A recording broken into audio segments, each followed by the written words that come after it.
Breaking news. Napoleon Bonaparte's brother-in-law, Charles Leclerc, was sent to investigate Toussaint Louverture's behavior in Saint-Domingue.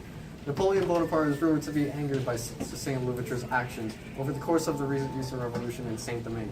What does this mean for relations between Saint-Domingue and France, or more specifically, how long will the newly declared independent state of Saint-Domingue last?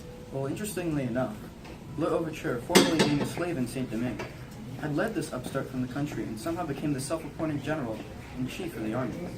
As a result, Louverture created a constitution that abolished slavery in Saint-Domingue and governed it as an independent state. Napoleon Bonaparte had taken notice of this monumental shift in economic stability. How would you justify his reaction? Well, based on sources, Napoleon was angered and frightened to lose France's most profitable colony. For Napoleon's own benefit, extending his power to offshore colonies from France, such as Saint-Domingue, would give Napoleon an upper hand in conquering Europe and other colonies. We'll find out more information about the event after the commercial break, as we have Lily reporting at the scene interviewing our special guest, Toussaint Louverture himself.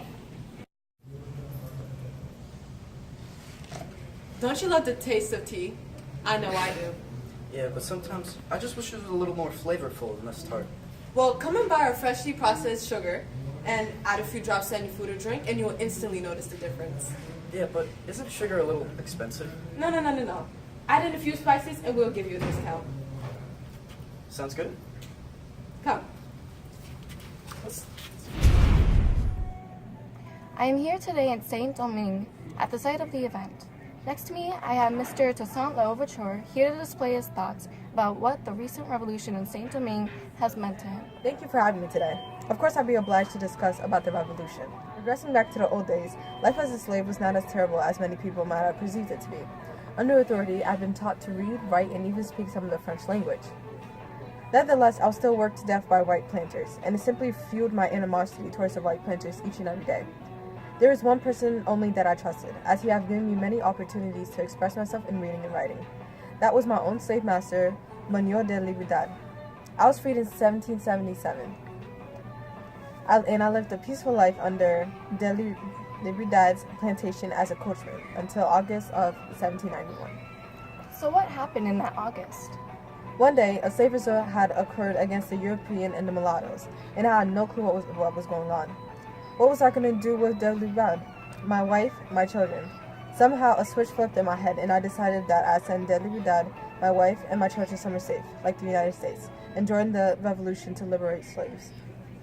So, what had occurred during the revolution? Well, just like me, slaves everywhere were ready to get their rights. Initially, slaves were not involved in the conflict, although a major slave rebellion began in the north. After we had all heard, many of us started to join. However, in the beginning, I didn't really participate. It was after I sent my family off to safety that I joined in aid for wounded troops. What was the revolution like for you? It was exhilarating, actually. I found it honorable and well-deserved to have beaten and taken over a majority of Saint-Domingue. Could you imagine that was once dominated by the whites?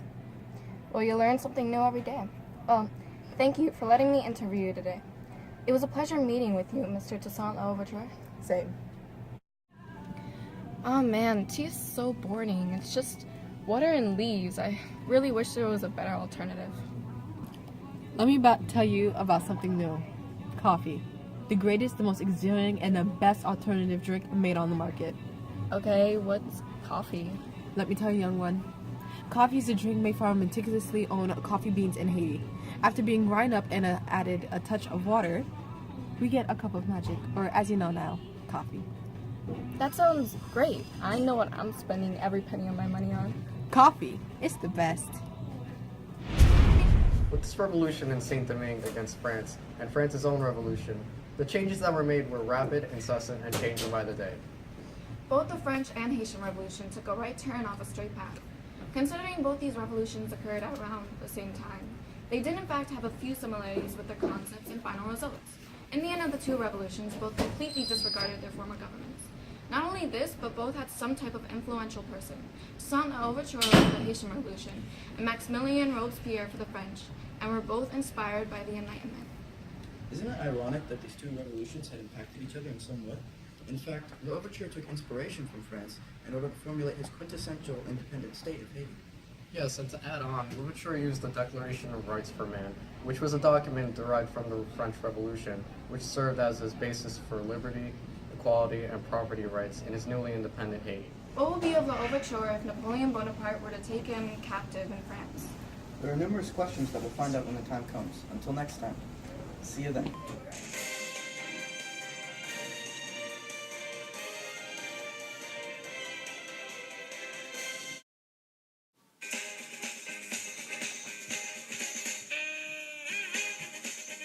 So I have calmed down from my sugar high, but apparently Lillian hasn't. So Lillian, please tell us, how is coffee?